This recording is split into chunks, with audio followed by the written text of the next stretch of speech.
اب جس طرح یہاں پر ایک بہت اچھی پاکستان بھر کے سیاسی کارکنوں کے لیے جو حق دو تحریک ہے، اس نے ایک بہت اچھی مثال قائم کی کہ آپ پرامن طریقے سے احتجاج کر کے اپنے مطالبات منوا بھی سکتے ہیں، اور اپنی اگر مطالبات آپ کے نہیں بھی مانے جاتے آپ اپنی آواز ضرور سنا سکتے ہیں۔ ان کی آواز پورے پاکستان میں سنی گئی، پورے پاکستان میں سیاسی کارکنوں کے لیے ایک بہت اچھی مثال قائم ہوئی۔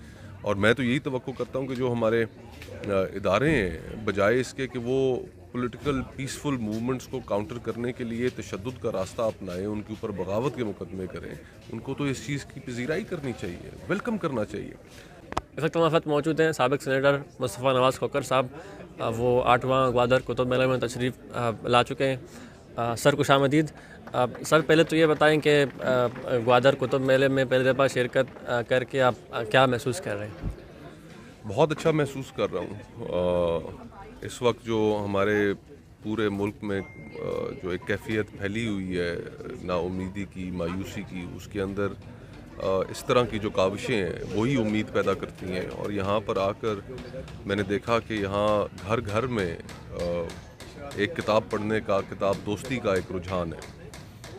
بہت ہی خوشائند بات ہے۔ یہاں کے جو نوجوان ہیں، یہاں پر جو لوگ کتاب کے ساتھ لگاؤ رکھتے ہیں، ان کی جو سوچ ہے، ظاہری بات ہے اس سے وہ اثر تو لے رہے ہوں گے۔ تو اب امید تو یہی ہے کہ اس نوجوان نسل جو کتاب سے لگاؤ رکھتی ہے وہ اب پاکستان کے لیے یہاں کے نوجوان وہ کوئی حل تجویز کریں گے۔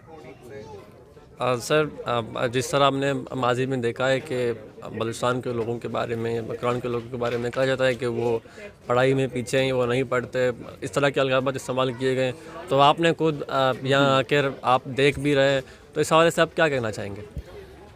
میں جس دن پہلے دن آیا یہاں پر چائے پینے کے لیے ایک ٹی سٹال پر سمندر کے کنارے رکا، کچھ نوجوان سٹوڈنٹس تھے جنہوں نے اپنا وہ ٹی سٹال بنایا ہوا تھا، اور جیسے ہی میں نے چائے کا ان کو آرڈر کیا تو ساتھ ہی میں نے دیکھا کہ انہوں نے پیچھے کچھ کتابیں لگا رکھی ہیں۔ تو میں نے ان سے پوچھا یہ کتابیں آپ نے کس لیے لگا رکھی ہیں؟ میں حیران ہوا۔ تو انہوں نے کہا کہ لوگ پڑھتے ہیں، یہاں پر آتے ہیں، چائے پیتے ہیں، سمندر کے کنارے بیٹھتے ہیں، کتاب پڑھتے ہیں۔ تو اس سے مجھے احساس ہوا کہ یہاں پر لوگوں کا جو اجتماعی شعور ہے وہ باقی پاکستان کی نسبتاً مجھے تو زیادہ لگا ہے، اس سینس میں زیادہ لگا ہے کہ یہاں پر گفتگو کے دوران آپ کو جو اس کی گہرائی ہے گفتگو کی، وہ جو آپ کو یہاں پر ملتی ہے وہ وہاں پر باقی پاکستان میں شاید آپ کو ایک مخصوص طبقے کے اندر ملے، لیکن یہاں پر وہ پھیلی ہوئی ہے۔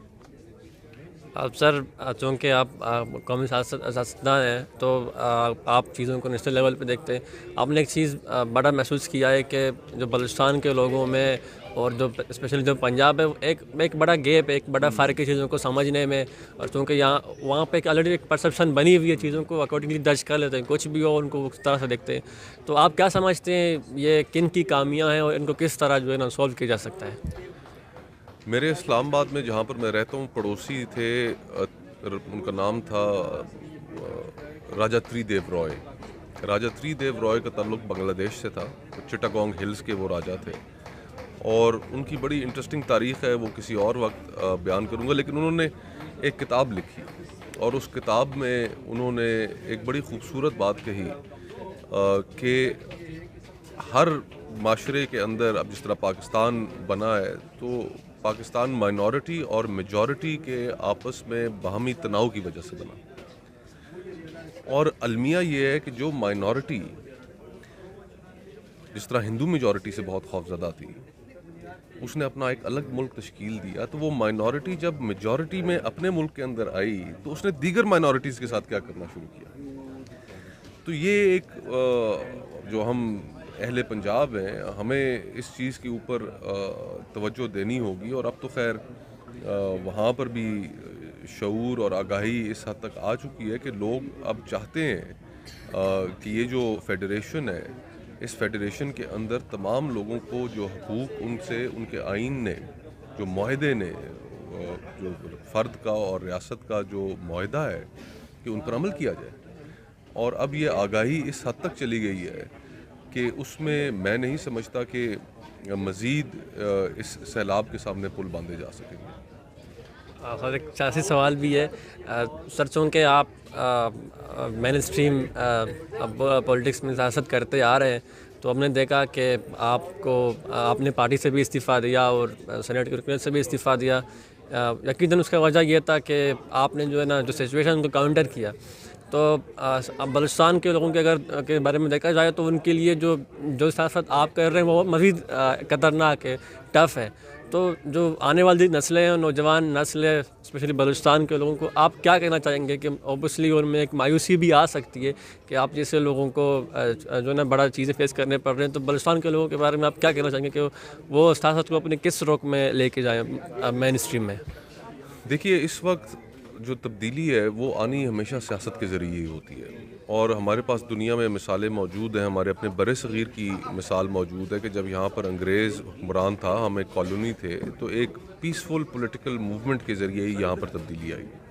ہم نے اور دنیا کے ممالک میں بھی دیکھا ہے کہ جو اختیارات اور حقوق حاصل کرنے کی جو تحریکیں ہوتی ہیں, جو وائلنٹ تحریکیں ہوتی ہیں, وہ نہیں حاصل کر سکتی, پیسفل حاصل کرتی ہیں. تو اس میں جو اپنی سوچ ہے, جو اپنا نظریہ ہے, اس کو پیسفل طریقے سے آگے بڑھانے کے لیے, اب جس طرح یہاں پر ایک بہت اچھی پاکستان بھر کے سیاسی کارکنوں کے لیے جو حق دو تحریک ہے, اس نے ایک بہت اچھی مثال قائم کی کہ آپ پرامن طریقے سے احتجاج کر کے اپنے مطالبات منوا بھی سکتے ہیں, اور اپنی اگر مطالبات آپ کے نہیں بھی مانے جاتے, آپ اپنی آواز ضرور سنا سکتے ہیں. ان کی آواز پورے پاکستان میں سنی گئی, پورے پاکستان میں سیاسی کارکنوں کے لیے ایک بہت اچھی مثال قائم ہوئی. اور میں تو یہی توقع کرتا ہوں کہ جو ہمارے ادارے ہیں, بجائے اس کے کہ وہ پولیٹیکل پیسفل موومنٹس کو کاؤنٹر کرنے کے لیے تشدد کا راستہ اپنائیں, ان کے اوپر بغاوت کے مقدمے کریں, ان کو تو اس چیز کی پذیرائی کرنی چاہیے, ویلکم کرنا چاہیے. ہمارے ہاں ایسا نہیں ہے, لیکن راستہ جو ہے وہ صرف یہی ہے کہ ہم ایک پیسفل موومنٹس کے ذریعے اس معاشرے میں تبدیلی لے کر آئیں. اور آئین نے جو ہم سے وعدے کر رکھے ہیں, آئین شک نمبر 8 سے لے کر 28 تک کی ہے. اس کے بعد جو ہے وہ تو کہ پارلیمان کے ممبر کتنے ہوں گے, آڈیٹر جنرل کون ہوگا, صوبائی اسمبلیاں کیسے بنیں گی, یہ ساری چیزیں تو ثانوی باتیں ہیں. اصل تو 8 سے لے کر 28 تک ہے کہ ہر شہری کو اپنے اظہار رائے کی آزادی ہوگی, اس کو اس کے ساتھ قانون اس کی رکھوالی کرے گا, اس کے ساتھ کوئی زیادتی نہیں ہونے دے گا, مذہبی آزادی ہوگی, جبر سے آزادی ہوگی. باتیں تو یہ ہیں جس کے اوپر ہمارا معاشرہ قائم ہونا چاہیے, لیکن نہیں ہے. مسنگ پرسنس کے ایشوز ہیں, بہت بڑا ایشو ہے. اظہار رائے کے اوپر جو اس وقت صورتحال ہے, جو میڈیا فریڈمز کے ساتھ جو ہوتا رہا پچھلے 3-4 سالوں میں, جو صحافیوں کے ساتھ ہوتا رہا, وہ آپ کے سامنے ہے. تو ہم اگر اس ملک کو ایک فنکشننگ ڈیموکریسی بنانا چاہتے ہیں, تو پھر ہمیں اپنا تشخص بطور سیکیورٹی اسٹیٹ کے تبدیل کرنا ہوگا. ہمارے جو ادارے ہیں ان کو اپنے آئینی کردار تک محدود ہونا پڑے گا, اور اسی کے لیے ہم سب ایک تگ و دو کر رہے ہیں. اور معاشرے کا ہر فرد اگر پیسفل طریقے سے وہ کرے تو انشاءاللہ کامیابی بھی ملے گی. سر بہت شکریہ. ہمارے ساتھ موجود ہے سابق سینیٹر مصطفیٰ نواز کھوکھر صاحب, انہوں نے گوادر کتب میلے کے حوالے سے اور ملکی سیاسی صورتحال پہ بھی ہمارے ساتھ گفتگو کیا.